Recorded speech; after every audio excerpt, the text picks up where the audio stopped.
Killing करे killing के मार देता रे जहिया से जान तोहर हरदी वाला गो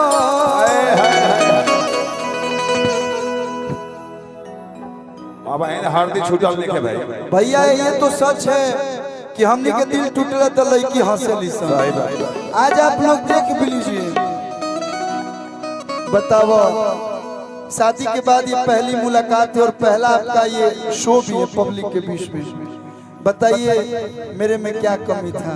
मेरे जैसे चाहने वाले लाखों उस दिन इतना आंसू बहा रहे थे, इतना आंसू बहा रहे थे कि आंसू बाबा को अपना आईडी प्राइवेट करना पड़ा। हम आई 3 दिन सुतल ना रही थे। जितना आरसीबी कप नहीं खेलिए लोकर उतना गम नहीं के जितना तू शादी कर लेलू ओकर हमरा गम बा। बहुत गम बहुत। अरे आरसीबी थैंक यू हां ठीक है। हां वो मैं भावना में बह जाता हूं। ए हो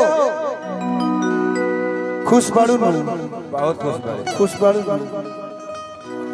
जहिया से जान तोहर हर की हरदी वाला तब से दीवाना तार भइल बात पागो तब से दीवाना तार भइल बात पागो याद में होई पुतर पत गल पसरत होई काजल अल्लाह ला कल हरदी के लिया याद में होई पुतर पत गल पसरत होई काजल। हाय हंसब हम रोवत तनी तू हंसत रहो। ए कलू मुखियो जे सीट पे चढ़ावत जहिया से बरसे बादल जैसे बरसे कब से होई कलुआ तार भइल बात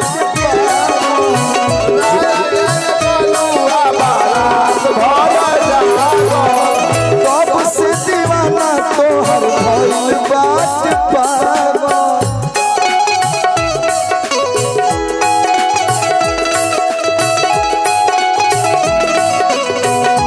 मैं भुला गई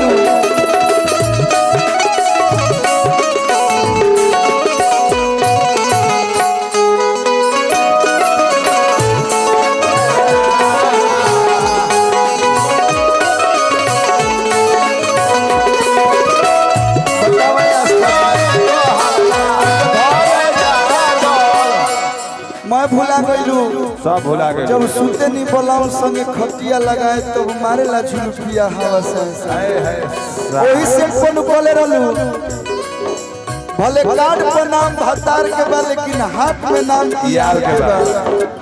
मैं भुला गईलू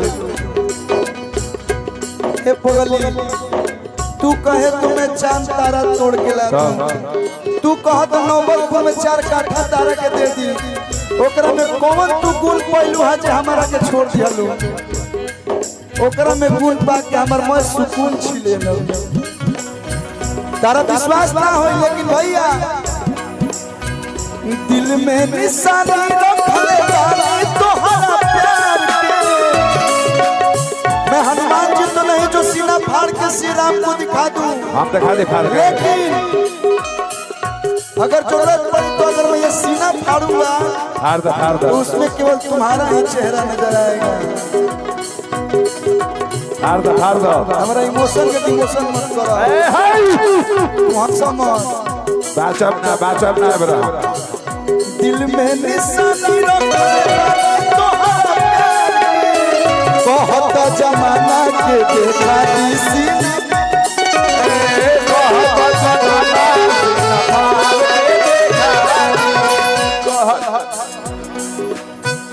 बरसले अखिया जैसे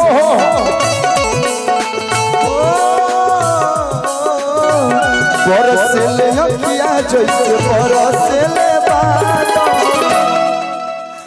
कलुआ के छोड़ के शुभम में संगे भागल का करना जाए तो तारा नसीब मना रहे तब से दीवाना तार भइल बात पागल तब से दीवाना तोहर भइल बात पागल ओ साथी रे तेरे बिना भी क्या जीना, तेरे बिना भी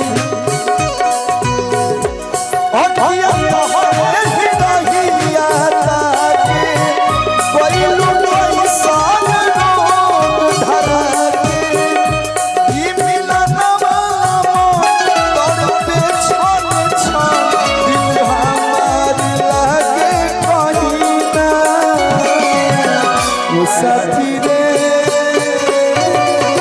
तेरे बिना भी क्या जीना, तेरे बिना भी। जब आप पास रहते हो ना तो ऐसा लगता है कि सारी दुनिया की खुशी हमारे पास है, लेकिन जैसे ही आप हमसे दूर जाते हो ना लगता है यहाँ पे मेरा कुछ है ही नहीं। जो करीब है वो गरीब है, जो दिल के करीब है वो गरीब है, जो दूर है वो भरपूर है। जिंदगी लागे जन्नत जैसन रहेलू जब पास हो, बतिये से जुड़ला जियरा भरल बा इतना मिठास हो गइल का कसूर, काहे इतना गुरु आई हो, बस इतने बता दो हसीना। ओ साथी रे तेरे बिना भी क्या जीना।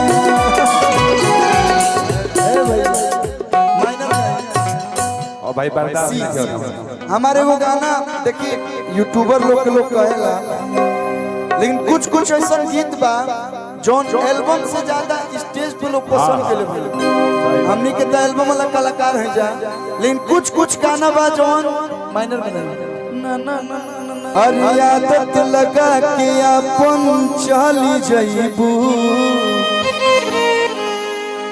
ये मैं नहीं गा रहा हूँ, यहाँ से आवाज और ये सब भाई मेरे गा रहे हैं। इतनी भी जल्दी क्या थी हमारा मतलब माना हमारे बाबू कॉलन की बेटा बियाह कॉले बिगड़ जेबे का करबो, तू तो इतना बढ़िया रहलू हो, इतना लोग के दिल के धड़कन आजो बाड़ू, लेकिन इतनी भी जल्दी नहीं थी, बहुत तकलीफ हुआ कि अपन चल जाइबू,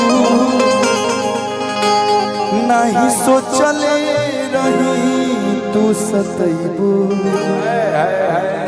एक पल में सारा वादा तोड़ दी हलू, पागल नियन बना के छोड़ दी हलू,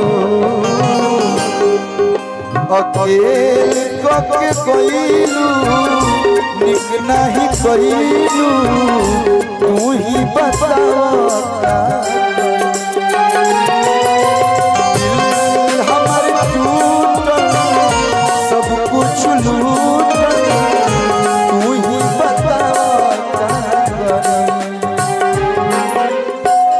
सब कुछ खत्म बा, इतने खत्म बा, चियतन तो बोया ये खत्म बा। मैं इसलिए मुस्कुरा रहा हूँ क्योंकि आपने कहा था कि जब भी मिलिएगा मुस्कुराते हुए मिलिएगा, अगर आपकी आंखों में आंसू देख लूंगी तो मैं जी नहीं पाऊंगा।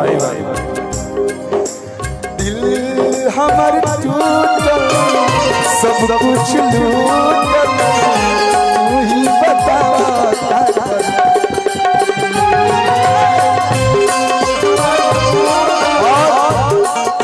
अभी हम लोग के बीच में आर्यन बाबू जो मेरा छोटा भाई बाबू भतीजा है, हाँ बेटा क्योंकि देख के तोरा के 8-10 साल पहले फ्लैशबैक में लोग चल जाता है। इस सही में जब हम छोट रही न एकदम में करे खानी लागी, आज ऐसे कर बनाओ वैसे हमारे बनवा आ जाए। सारा भजी के लइका में सन के बार या तो कर मम्मी हमारे के टीवी पर ज्यादा देखले बिया ए कहलू आ या तो परसाही तो हरे पर हां एकदम इसकी मम्मी बहुत बड़ी फैन है हमारी, भाभी हमारी। बहुत बहुत तनी मनी मजाक चल एकदम देखो मुंह मिला था। आई मुखिया जी देख बहुत अच्छा गायक और बहुत अच्छा अभिनेता भैया, हमारे बहुत सारे फिल्मों में काम किया। इसके जैसा एक्टर अभी बहुत कम लोग हैं हमारे इंडस्ट्री में। एक बार जो चीज समझा दीजिए वो समझ लेता है, एक बार जो बता दीजिए आपके उम्मीद से ज्यादा बहुत अच्छा एक्टिंग करता है। एक बार जोरदार ताली आर्यन बाबू के लिए बजाइए। और हमनी के का नाम कमैले बने जाए, तुम ऐसा नाम कमाओ, ऐसा नाम कमाओ कि तुम्हारे परिवार को नहीं पूरा बिहार को तुम पे गर्व हो। एक बार जोरदार ताली बजा दीजिए आर्यन बाबू के लिए। इसको माइक दीजिए, बाबू को माइक दीजिए। हाँ अंतिम दौर पे आइए प्रियंका जी, आप ही आ जाइए, आ जाइए गाई लोग तनी बहुत देर हो।